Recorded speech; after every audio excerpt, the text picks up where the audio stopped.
आज मैं एक और कहानी के साथ इस चैनल पर उपस्थित हूँ, जिसका शीर्षक है स्वामी की दादी। बैठक और भोजन कक्ष के बीच कम हवादार अंधेरे गलियारे की बंद सी कोठरी में स्वामीनाथन की दादी अपने सारे सामान के साथ रहती थी। उनका सामान था 5 दरियों, 3 चादरों, 5 तकियों वाला भारी भरकम बिस्तर, पटसन के रेशे का बना एक वर्गाकार बक्सा और लकड़ी का एक छोटा बक्सा जिसमें तांबे के सिक्के, इलायची, लौंग और सुपारी पड़े रहते थे। रात के भोजन के बाद स्वामीनाथन दादी के पास उनकी गोद में सिर रखे लौंग इलायची के गंध भरे वातावरण में अपने को बहुत प्रसन्न और सुरक्षित महसूस कर रहा था। बड़ी प्रसन्नता से भरकर वह बोला, ओ दादी, तुम नहीं जानती राजम कितनी ऊंची चीज है। उसने दादी को राजम और मणि की पहली दुश्मनी और फिर दोस्ती की कहानी कह सुनाई। तुम्हें पता है उसके पास सचमुच की पुलिस की वर्दी है। स्वामीनाथन बोला, सच? उसे पुलिस की वर्दी क्यों चाहिए? दादी ने पूछा। उसके पिता पुलिस अधीक्षक हैं, वह यहाँ की पुलिस के सबसे बड़े अफसर हैं। दादी काफी प्रभावित हुई।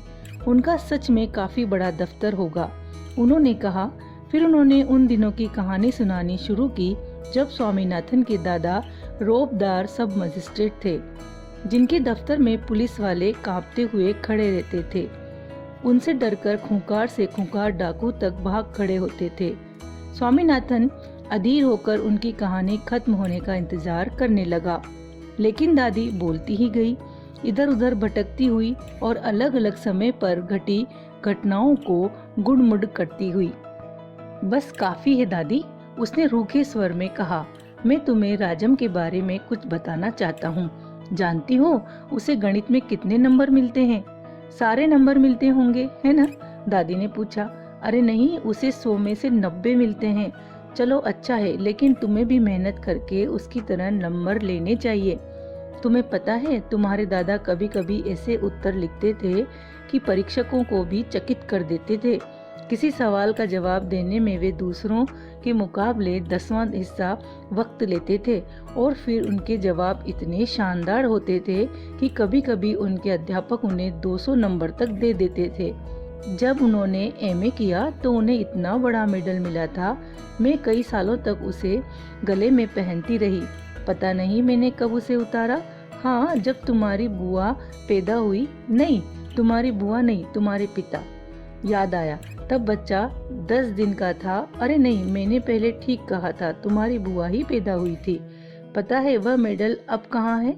मैंने वह तुम्हारी बुआ को दिया और उस बेवकूफ ने उसे गलवा कर 4 चूड़ियाँ बनवा ली, और वह भी इतनी मामूली सी चूड़ियाँ कि मैं हमेशा कहती रही हूँ कि हमारे परिवार में उस जैसा महामूर्ख कोई नहीं।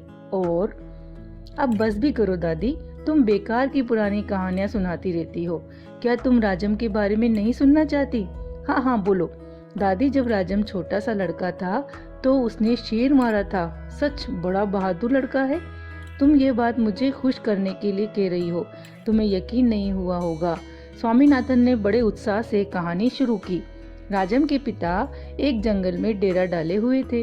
राजम उनके साथ था। अचानक 2 शेर उन पर झपटे और एक ने पीछे से हमला करके पिता को गिरा दिया। दूसरे ने राजम का पीछा किया।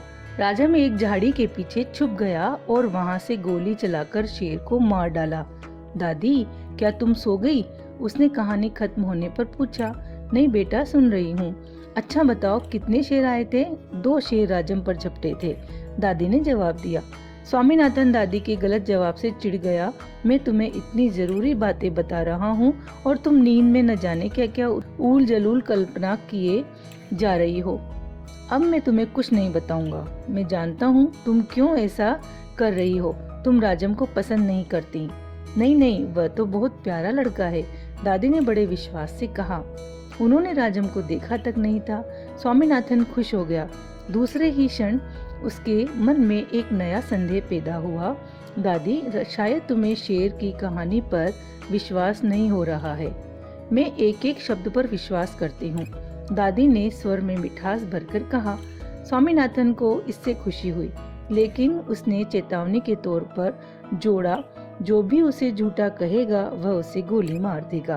दादी ने इसका समर्थन किया और हरिश्चंद्र की कहानी सुनाने की बात कही, जिसने वचन का पालन करने के लिए सिंहासन, पत्नी और बच्चे को खो दिया था और अंत में उसे सब कुछ वापस मिल गया।